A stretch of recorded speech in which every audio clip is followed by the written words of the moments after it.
Boa noite, turma T54.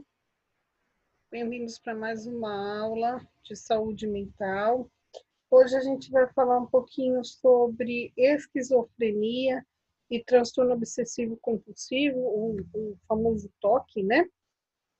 E eu vou deixar como uma sugestão para vocês com relação à esquizofrenia, que eu já tinha sugerido em aulas anteriores, assistam o filme Uma Mente Brilhante, o Russell Crowe. É muito, muito interessante e a gente consegue ver a descrição bem clara, né, de sinais e sintomas da esquizofrenia, por exemplo, bem como a gente consegue ver alguns tipos de tratamento para esse transtorno, tá bom? Eu vou compartilhar a tela com vocês agora. Vou deixar esse material, como de costume, para vocês, tá bom? Lá no aplicativo. E o link com o vídeo complementar, tá bom? Então, hoje a gente vai falar um pouquinho sobre esquizofrenia e o TOC, tá bom? Vamos lá. Só um pouquinho.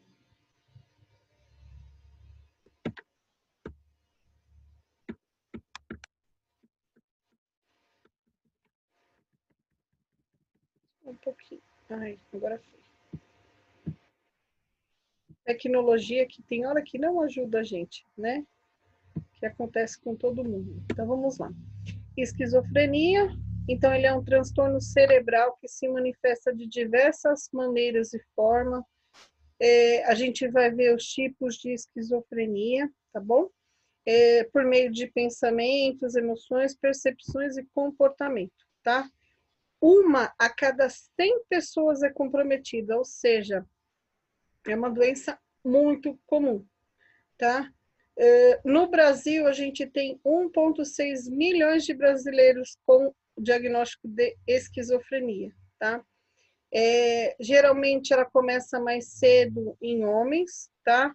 E depois ela comete geralmente na mesma proporção, tá? Entre homens e mulheres, mas ela é diagnosticada muito mais rápido em homens, tá?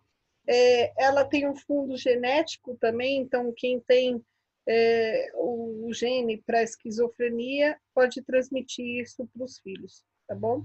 O que não é incomum. É um problema de saúde pública devido ao grande acometimento da população, ou seja, é muita gente com esquizofrenia, então isso passa a ser uma responsabilidade também do Estado, né?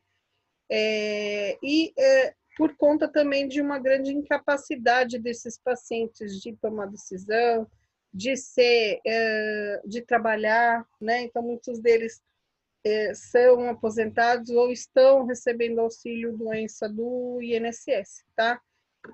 O melhor tratamento é que isso seja diagnosticado precocemente, esses sinais e sintomas, porque quanto mais tempo passa, quanto mais sintomas se desenvolve, maior é a gravidade da doença, tá? E controlar quando esses pacientes estiverem em surtos psicóticos, tá? Existem sinais e sintomas positivos e negativos, né?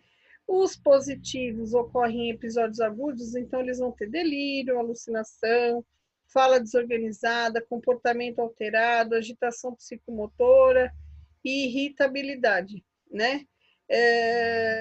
São episódios mais curtos, né? Mas que compromete já a capacidade de discernimento do paciente, tá?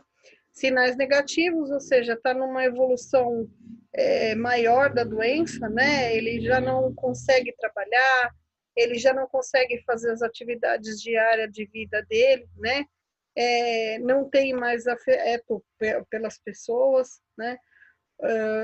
Tem dificuldade na fala, perde a motivação, não tem satisfação com mais nada, absolutamente, né? Tem lentidão dos movimentos, porque tem parece um estado de catatonia, né? Quando ele vai andando parecendo um robozinho, e a gente vai ver isso também, tá?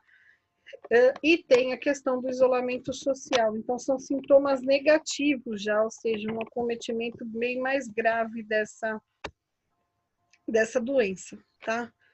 Como eu falei, ela é classificada de algumas formas. Uma delas a gente chama de esquizofrenia paranoide, né? A pessoa está mais estável, mas ainda assim tem delírio, tem alucinação auditiva, tem perturbações da percepção, então parece que alguém está, ele sente como se alguém estivesse mexendo na cabeça, mexendo com ele, chamando ele, encostando nele, quando a gente não consegue ver ninguém, tá? Então ele tem a sensação, para ele é como se alguém estivesse mexendo nele, né? Hebefrênica, né? Já começa a ter mudanças afetivas, ele já perde essa capacidade de ter afeto pelas pessoas, né? Passa a ter um comportamento irresponsável, cheio de manias, né? O pensamento fica bem desorganizado, hora ele quer fazer uma coisa, ele já não quer mais fazer, ele não sabe mais nem o que ele quer, né? Não tem coerência o que ele fala, né? O que ele faz, né? Geralmente isso acontece no final da adolescência, início da vida adulto. Quando é diagnosticado nessa fase, o prognóstico é muito ruim, porque é uma fase de adolescência que tem muita alteração afetiva, né? Tem muitas mudanças no organismo, e aí isso complica ainda mais. E isso pode evoluir muito rápido para aqueles sintomas negativos, tá? Então, é uma fase bem complicada que tem que ficar bem atento a essas mudanças, tá? Catatônica, ele tem perturbações psicomotoras, né? Alterações na forma de andar, né? Na forma de se mexer, tá? Pode haver extremos de hipercinesia e estupor, ou seja, ou ele está muito agitado ou ele está muito parado, né? Ou uma obediência automática. Você fala para a pessoa assim, fala, aí a pessoa, mas ele, ao mesmo tempo que ele obedece, ele não raciocina, ele só responde ao seu comando, né? Pode ter o negativismo ou a pessoa ficar completamente muda. Ele está lá, ó, parece um robô, quieto lá, não fala, não se mexe, parece um morto-vivo, tá? Ainda com os tipos de esquizofrenia, né? A simples, né? Ela se desenvolve meio que devagar, né? Mas progressivamente a pessoa vai tendo uma conduta estranha, incapacidade de atender às exigências da sociedade, ou seja, ele não consegue mais fazer as atividades dele, tá? Delírio e alucinação não são evidentes nesse tipo de esquizofrenia, tá? E a residual, ou seja, ele já está num estágio tão avançado que o que a gente tem são só os sintomas negativos, tá? Então, ele já está numa fase bem, bem grave. As causas são desconhecidas, a hereditariedade é muito relativa, ou seja, a chance de você transmitir o gene de uma pessoa com esquizofrenia para outra é muito grande. E por isso, provavelmente, é isso que influencia pelo tamanho, pela quantidade grande de pacientes que são acometidos por essa doença. Então, 1 para cada 100, né? Parentes de primeiro grau são os que têm mais chance de desenvolver a doença. Então, se eu tenho, meu filho com certeza tem uma chance maior de ter essa doença, tá? Os elementos ambientais ou as experiências de vida, eles podem influenciar o comportamento, mas ainda não se tem não se sabe ao certo o quanto que isso influencia no diagnóstico, tá? Alguns exames de imagem mostram uma pequena diminuição de algumas áreas do cérebro, mas é muito relativo. Eles podem ter outras alterações associadas, tá? Então, aí a gente faz um eletroencefalograma, uma ressonância, uma tomografia, para descartar outras doenças que poderiam estar provocando esses sintomas, tá? O diagnóstico é feito com a presença de 2 sinais e sintomas, né? Então, por meses e até por 6 meses recorrentes, a pessoa tem 2 daqueles sinais e sintomas positivos que a gente viu, né? Isso já dá uma base para esse diagnóstico, tá bom? E ainda assim fazer outros exames de imagem para descartar que, por exemplo, uma alucinação não é por um tumor cerebral, tá? Não existe cura para essa doença, assim como não existe para o transtorno bipolar, até tem controle dessas doenças, tá? O tratamento, como todos praticamente de saúde mental, envolve tratamento medicamentoso, psicoterapia, apoio familiar, porque o convívio não é fácil com esses pacientes, né? Eletroconvulsoterapia, então aqueles pacientes que estão no estado catatônico já parado, né? Tenta-se trazer ele de volta ao mais próximo da normalidade com os tratamentos de choque ou com medicamento que provoque a convulsão e o coma para trazer ele de volta, né? Terapia cognitiva, e a gente vai ver um pouquinho mais para frente o que é, como que se faz, tá? Geralmente, o tratamento não é feito com o paciente internado, a menos que ele está nesses surtos psicóticos, tá? Mas ainda assim de curta duração, né? Lembrem que quando a gente falou um pouquinho de tratamento lá para trás, quanto menos tempo internado, isso prevê na legislação vigente agora, maior é a chance de recuperação desses pacientes psiquiátricos. Então, só se interna quando o tratamento ambulatorial não é possível ou porque ele está num surto e numa agressividade que ele pode provocar o mal para outra pessoa, tá? Alguns pontos importantes do tratamento de enfermagem, né? A gente tem que estar do lado desse paciente durante as alucinações, tentando trazer ele para a realidade, dizendo, olha, você está vendo alguma coisa ali, mas ali não tem nada, né? É só uma coisa da sua cabeça, não tem ninguém conversando com você além de mim, não tem nenhuma outra pessoa, né? Estimular a socialização, porque eles ficam muito mais quietos e muito mais parados, né? Colocar ele para fazer atividades terapêuticas, né? Então, jogos, né? Estimular outras atividades em grupo, né?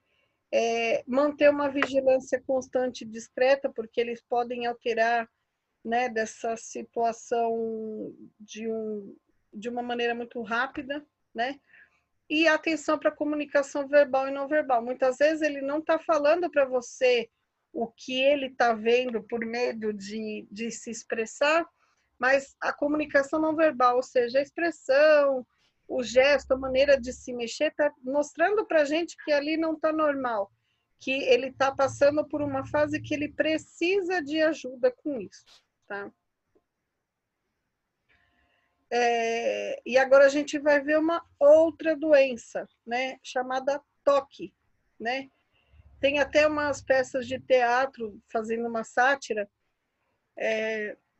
Não fosse uma doença psiquiátrica por conta de ser uma mania, mas uma mania que leva a um transtorno, por isso eles fizeram essa peça de teatro que chama Toque Toque, né?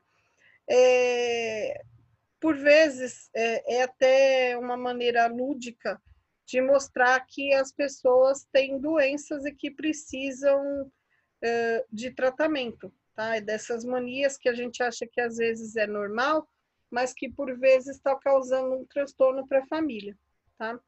Então, é o desenvolvimento de ações ou pensamentos repetitivos, então aquilo fica martelando. Mania de limpeza, eu tenho que limpar, eu tenho que limpar, eu tenho que limpar, eu tenho que limpar, eu tenho que limpar, eu tenho que limpar, e aquilo fica martelando na nossa cabeça, né? Muitas vezes o próprio paciente sabe que aquilo é errado, mas ele não consegue controlar. Ele acaba de dar banho no filho, ele acha que o filho está sujo, então ele pega e vai dar banho de novo. Ele sabe que aquilo pode fazer mal para a criança, mas ele não consegue controlar, né? Muitas vezes isso ele acredita que caso ele não faça o que ele tem que fazer, ele vai causar um mal para ele mesmo, que alguma coisa de grave vai acontecer com ele mesmo ou com seu familiar. Então, ao mesmo tempo que ele sabe que aquilo está causando mal, ele acha que se ele não fizer, ele vai causar um mal ainda maior. Tá? É uma doença incapacitante, ou seja, é grave porque a pessoa fica nessa coisa repetitiva e ele não consegue fazer mais nada, então ele fica preso naquele ritual, né? E as outras atividades de vida diária que ele tem que fazer, ele não consegue fazer, né? Não consegue se organizar, né? Seja para fazer uma comida, seja para qualquer outra coisa, tá? Algumas causas, né, são fatores neurobiológicos, né, ou seja, também é uma origem desconhecida, algumas coisas podem causar, mas não se tem a certeza daquilo, né, por vezes o ambiente ou algum motivo que despertou essa alteração no paciente, né, o ambiente ou um trauma grande pode desenvolver essas doenças também, tá? O tratamento envolve intervenções educacionais, né? Então, tá informando o paciente, familiar, tentar fazer esse paciente, essa família entender que ele está doente, que ele precisa de tratamento, né? O psicólogo, além do psiquiatra, ajuda muito nisso, né? De novo, essa questão da terapia comportamental cognitiva. Então, está estimulando, ensinando o paciente aquilo que ele está fazendo de certo ou de errado, né? E o tratamento com medicação, tá bom? A gente, de novo, enquanto equipe de enfermagem, participa muito ativamente nesse tratamento, né? Então, a gente vai ajudar esse familiar e esse paciente a planejar as atividades diárias dele. Por mais que ele esteja com toque, ele está em tratamento com a medicação, ele precisa de apoio para poder fazer as outras coisas que ele tem que fazer. Então, planejar o dia, né? 7 horas da manhã eu vou levantar, 7h30 eu vou tomar café, 8 horas eu vou tomar um banho e por aí vai. Tipo, fazer uma tabelinha com tudo que ele tem que fazer no dia, tá?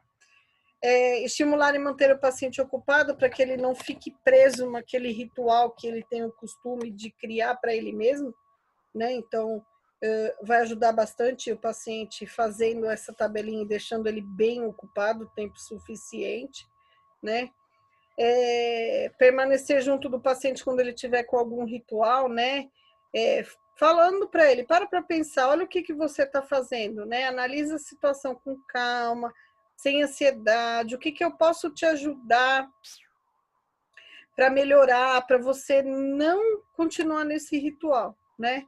De novo, a terapia comportamental, que a gente já vai ver direitinho, está sempre dando apoio, nunca criticando e jamais tirando sarro daquilo, porque aquilo é uma doença para o paciente, aquilo faz um mal para ele, né?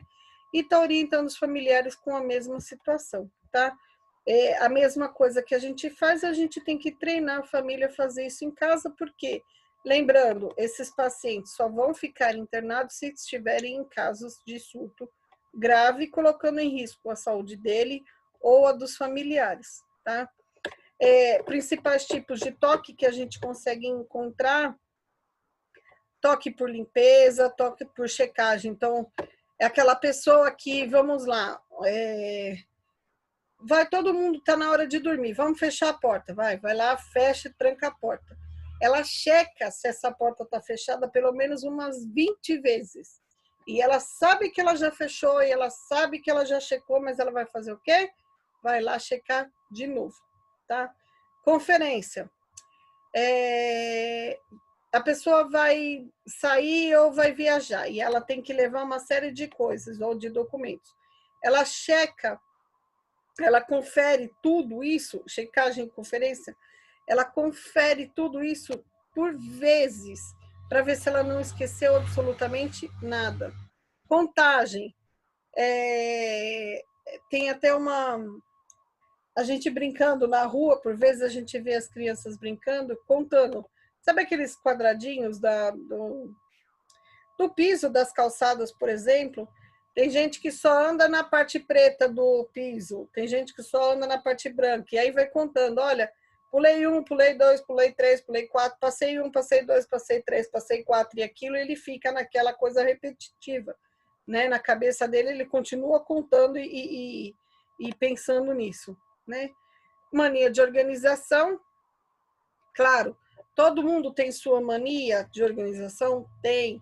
Tem gente, por exemplo, que arruma o guarda-roupa tudo separado por cor, por tamanho, por tipo de roupa.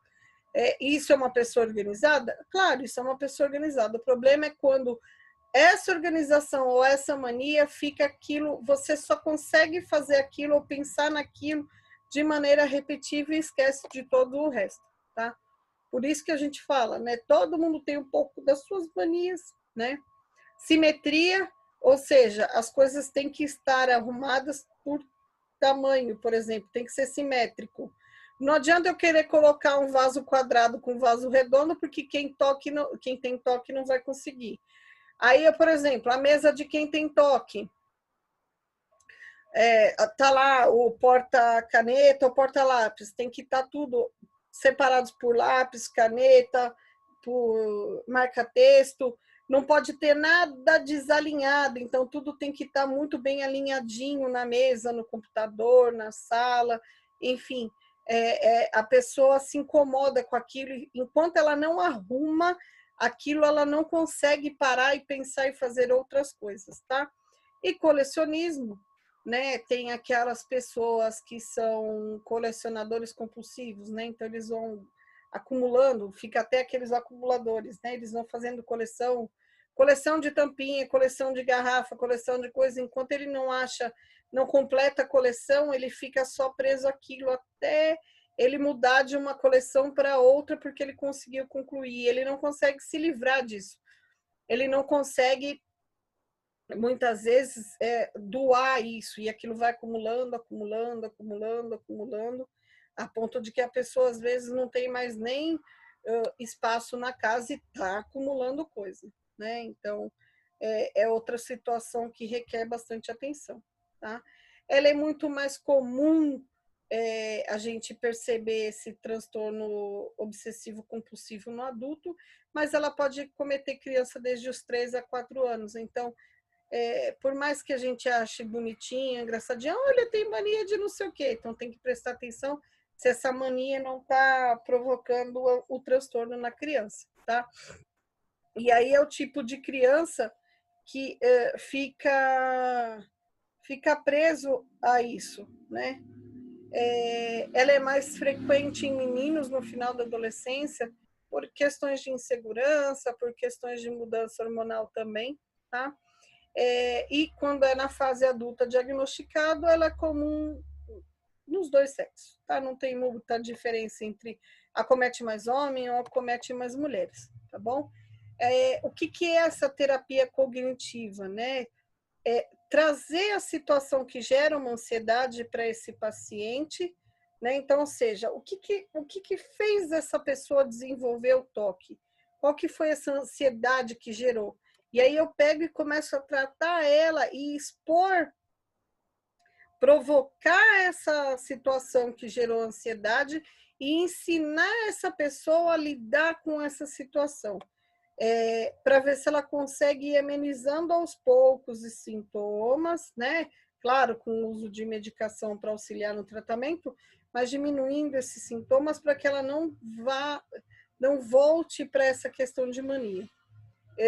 Num dos estágios de psiquiatria que eu fiz, a paciente precisou ser internada porque ela estava com um toque por limpeza.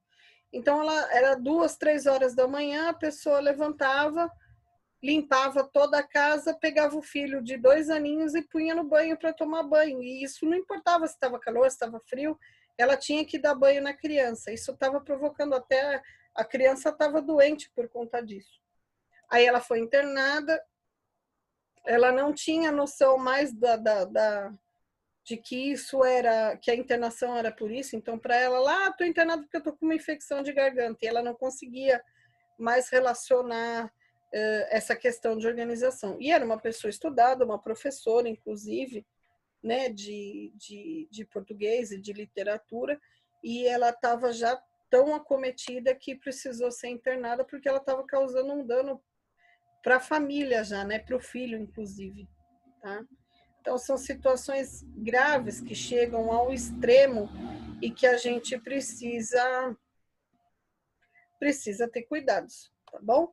Eu vou deixar um link Sugiro de novo que vocês assistam o filme Uma Mente Brilhante, né? É muito, muito interessante. Eu acho que vocês vão gostar, tá bom? Acho que vai valer a pena, tá?